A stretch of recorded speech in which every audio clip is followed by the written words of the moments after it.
Pakistan condemns in the strongest possible terms the illegal and unprovoked Israeli aggression against the brotherly state of Qatar. Let me be clear. There is no immunity for terrorists, not for those who commit it and not for those who enable it. The Israeli strikes targeted a residential neighborhood, deliberately endangering civilians and thus also constitute a grave breach of international humanitarian law. Our fight is with Hamas, not with the people of Gaza, not with the state of Qatar. Israel will continue to take precautions to protect innocent lives. Israel's destructive policies are incompatible with the international community's quest for peace and stability.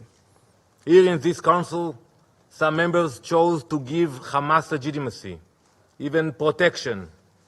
Israel will not. We will act against the leaders of terror wherever they are hiding. They are treated like celebrities. And when Bin Laden was eliminated in Pakistan, the question asked was not, why target a terrorist on foreign soil? No one asked that question. The question was, why was a terrorist given shelter at all? The same question must be asked today. There was no immunity for Bin Laden, and there can be no immunity for Hamas. Israel also chose to refer to an unrelated incident and make misleading remarks regarding Pakistan. So I ask, if these actions were justified then, why is Israel singled out now? Why are claims concerning sovereignty invoked only against Israel? The international community is well aware of Pakistan's frontline role and sacrifices in the international community's fight against terrorism. Maybe you got offended from the word of my speech, but I make sure that in my speech I stick to the facts. And the fact is that Osama Bin Laden was killed in Pakistan. And I give the floor to the representative of Pakistan. Thank you, Mr. President. We thank you for convening this urgent meeting at the request of Algeria, Pakistan, and Somalia, and supported by other council members. We also thank Under Secretary General De Carlo for her briefing. We welcome the presence of His Excellency Sheikh Mohammed bin Abdurrahman Al Thani, the Prime Minister and Minister of Foreign Affairs of the State of Qatar. We also welcome the participation of the Deputy Prime Minister and Foreign Minister of Jordan, the representatives of UAE, Turkey, Iraq, Kuwait, and Egypt to this meeting. Pakistan condemns in the strongest possible terms the illegal and unprovoked Israeli aggression against the brotherly state of Qatar.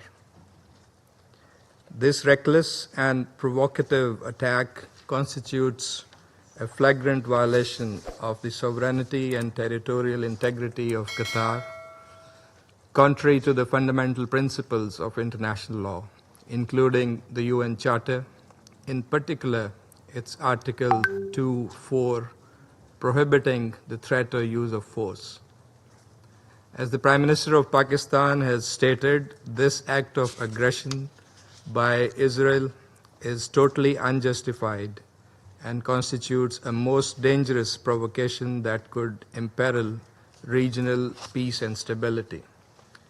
The Israeli strikes targeted a residential neighborhood, deliberately endangering civilians and thus also constitute a grave breach of international humanitarian law. This brazen and illegal assault is not an isolated incident. Rather, it is part of a broader and consistent pattern of aggression and violation of international law by Israel that undermines regional peace and stability. Pakistan expresses its complete solidarity with the government and people of Qatar and fully supports their inalienable right to take all necessary measures in accordance with the UN Charter to defend their sovereignty, territorial integrity, and the safety of all persons within their territory. In a gesture of solidarity and regional unity, the Prime Minister of Pakistan, His Excellency Mohammad Shehbaz Sharif, accompanied by a high-level delegation, including the Deputy Prime Minister and Foreign Minister of Pakistan, is visiting Qatar today. The visit underscores Pakistan's unwavering support for the security and sovereignty of Qatar and its commitment to peace and stability in the Middle East.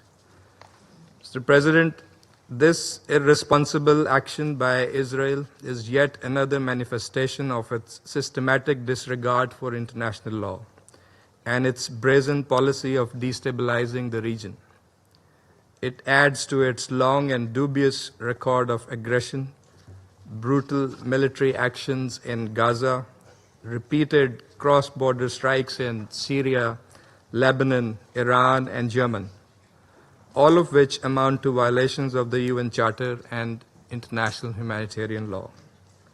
Such acts of aggression, as defined by UN General Assembly Resolution 3314, also set a dangerous precedent, erode the primacy of rule of law, and breed a culture of impunity that threatens the security of all states.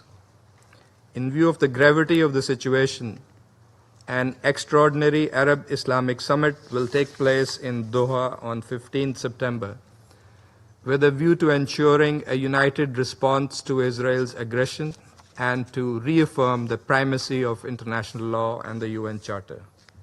Pakistan will participate in this important meeting at the high level.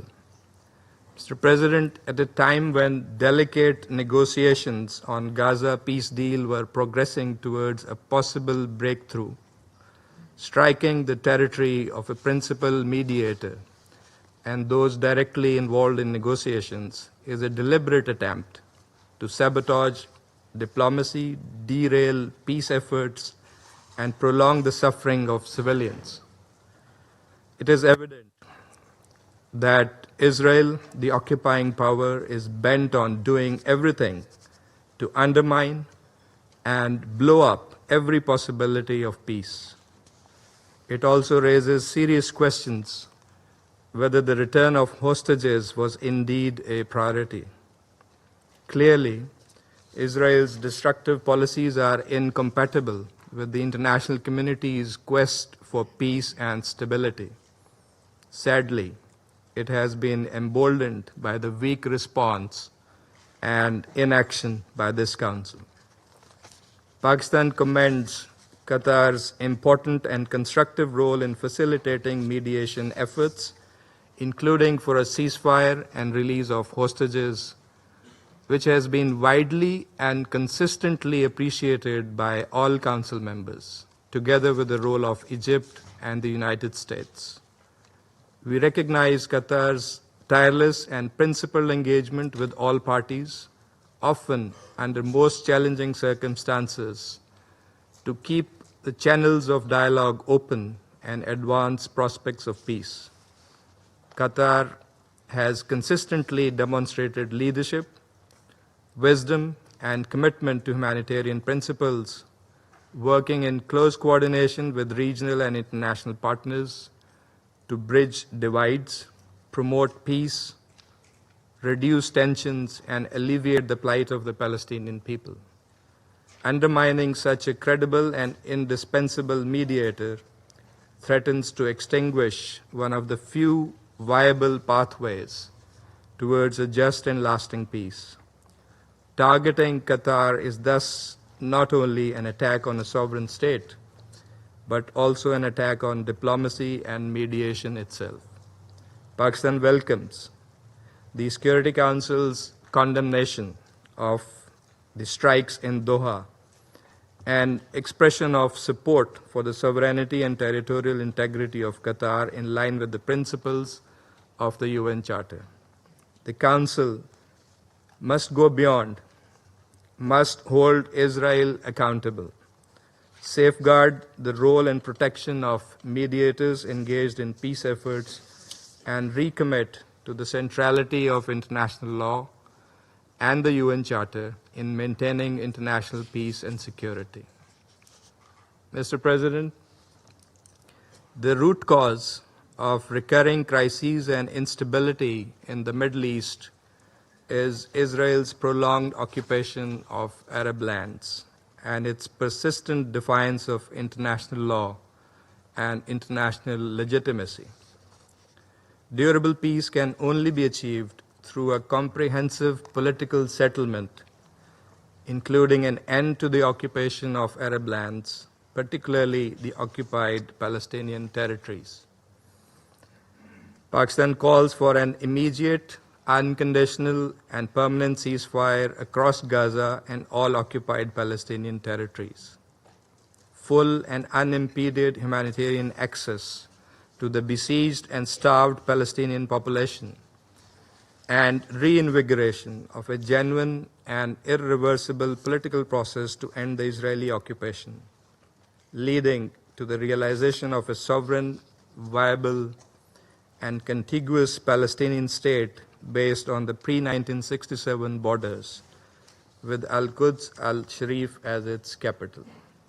Pakistan stands shoulder to shoulder with the leadership and the brotherly people of Qatar in defense of their sovereignty, dignity, and territorial integrity. We remain steadfast in our commitment to uphold the principles of international law and the UN Charter, and to work with the international community to secure lasting peace in the Middle East. I thank you. I now give the floor to the representative of Israel. Mr. President, on September 9th, Israel carried out a precise and targeted strike in Doha. The strike targeted Hamas leaders who for years have planned and directed attacks against Israel, many times making these directives from the luxury confines in Doha. These terrorists were the sole target of the operation. The men targeted were not legitimate politicians, diplomats, or representatives. They were the masterminds of terror. They orchestrated the massacre on October 7th, murdering civilians, kidnapping children, raping women, wiping out entire communities. As the smoke still rose from the massacre, even as the attack was still unfolding, Hamas leaders in Qatar appeared live on television, proudly broadcasting their celebration. While Israelis hid in safe rooms, fled from gunfire, and endured murder, kidnapping, and rape, Hamas's leaders feasted and congratulated themselves in real time. These are the same men who called for jihad to escalate the conflict. They called for blood, not peace. They wild terror, not negotiation. And the terror has not stopped. Just days ago, at Ramot Junction in Jerusalem, Hamas terrorists opened fire on a bus stop crowded with children and adults.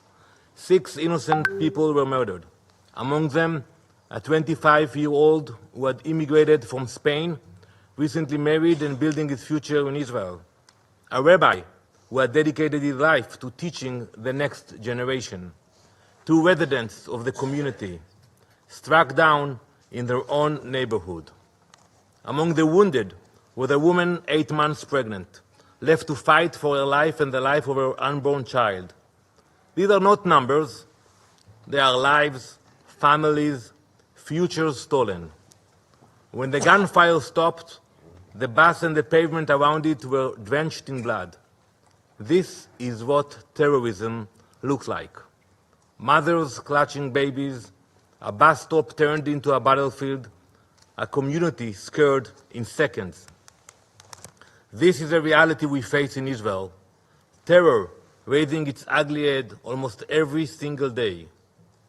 And let this council be reminded, there can be no immunity for terrorists. Hamas immediately praised the killers as heroic and exceptional, later claiming full responsibility for the attack and calling the massacre of innocent people a natural response. There is nothing natural about this. It is terror, pure and simple. Today, 48 innocent people are still held hostage by Hamas. Their families live in daily pain. It has been more than 700 days that innocent people have been trapped in Hamas captivity.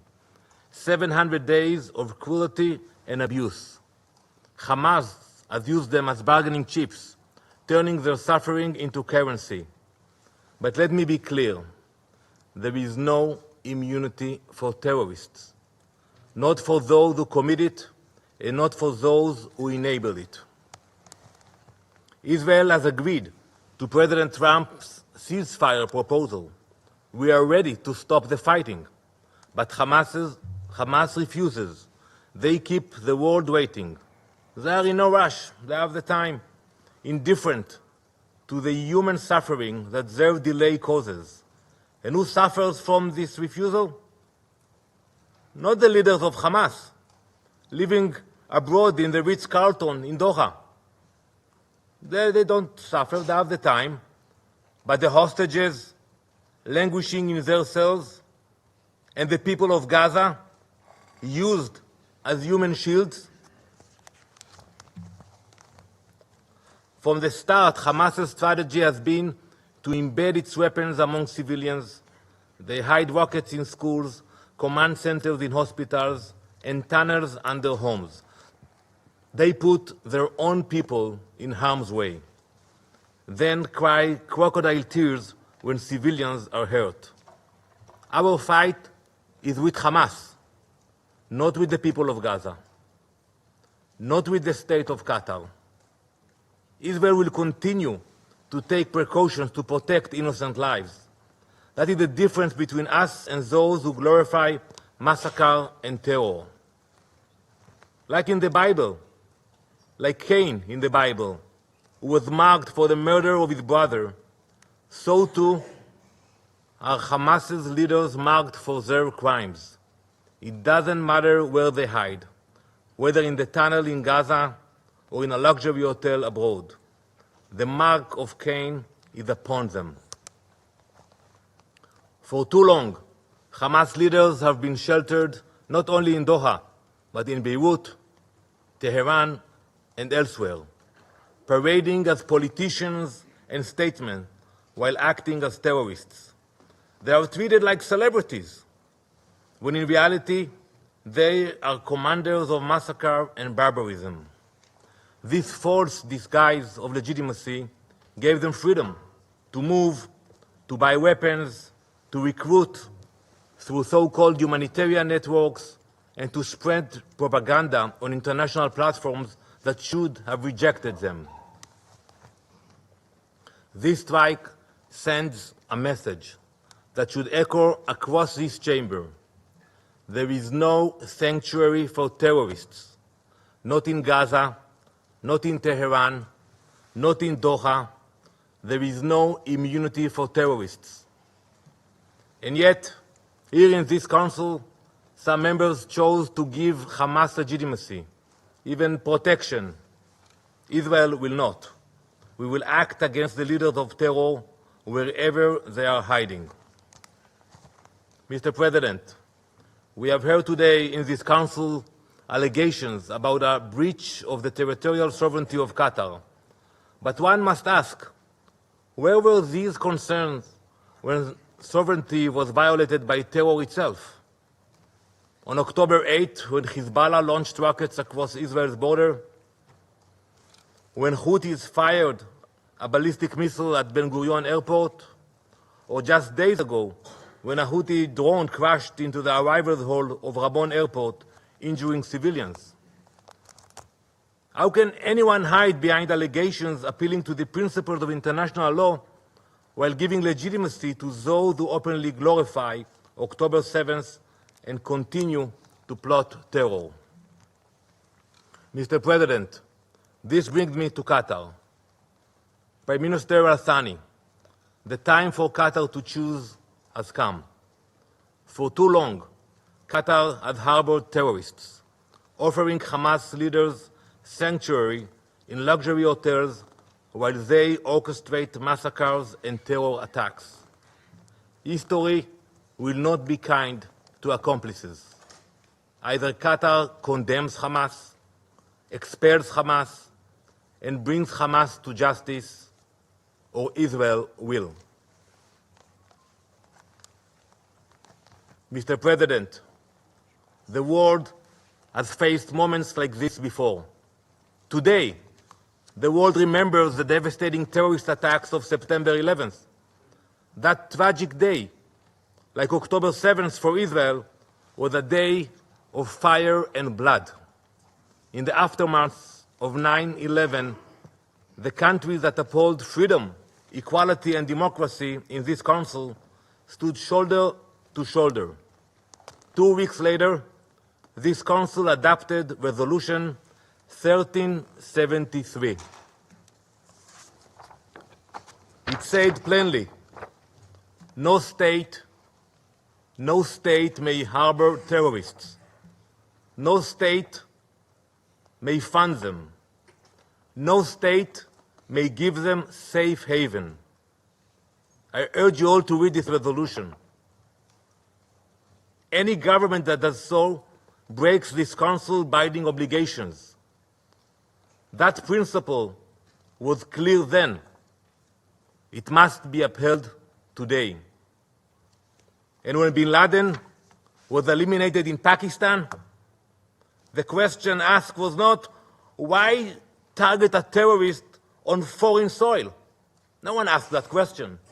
The question was, why was a terrorist given shelter at all? The same question must be asked today. There was no immunity for Bin Laden, and there can be no immunity for Hamas. And in facing terror, history shows that members of this council have done the very same. From 2014 to 2022, France struck terrorists in Mali, Chad, Burkina Faso, and Mauritania. In 2014 and 2015, the United Kingdom carried out airstrikes in Iraq and Syria against ISIS. So I ask, if these actions were justified then, why is Israel singled out now? Why are claims concerning sovereignty invoked only against Israel and ignored when others act to defend themselves? Is Israeli blood worthless? The question to ask is not why Israel targets the masterminds of terror, but why they are sheltered abroad, while hostages starve in captivity and Gazans are left to suffer. Israel's fight is not only Israel's. It is a fight of all who believe in democracy against those who worship death and violence, light against darkness, civilization against barbarism, justice against terror. We will continue until the hostages are free, until our people are safe, and until terror can no longer find sanctuary in any corner of the world, because there is no, and there never will be, immunity for terrorists. Thank you, Mr. President. I am obliged to take the floor to respond to some comments. The representative of Israel perhaps did not listen attentively to all council members and other speakers in today's debate. And in our view, it is unacceptable, indeed ludicrous, for an aggressor, an occupier, a serial violator of UN Charter and international law, that is Israel, to abuse this chamber and disrespect the sanctity of this council. And this is not the first time. And by pointing fingers on others, baseless assertions primarily aimed at masking its own illegal actions and violations of international law. President, but that's not at all surprising. It is an occupier that does not listen to anyone, that does not pay heed to any advice, even from its friends, if there are any left, that refutes, and not just refutes, it threatens members of the international community, international media, international human rights and humanitarian organizations, doesn't listen to the ICJ or the ICC, and threatens the UN and its senior officials.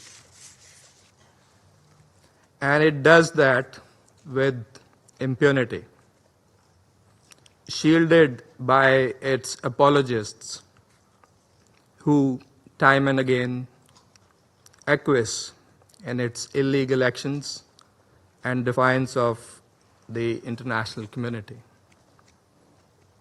And like all occupiers, despite being the aggressor, it feigns and plays the victim.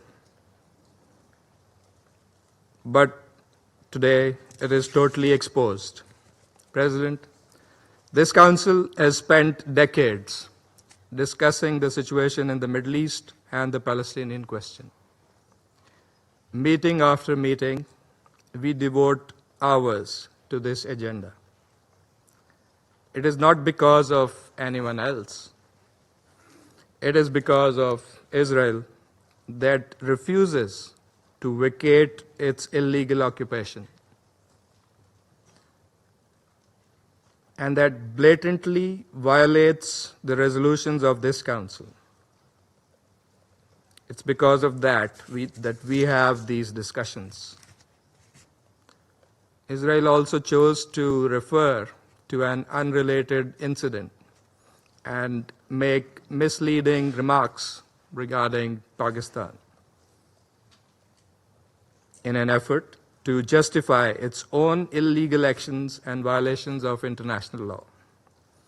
Pakistan's position on that incident has been clearly stated and is publicly available.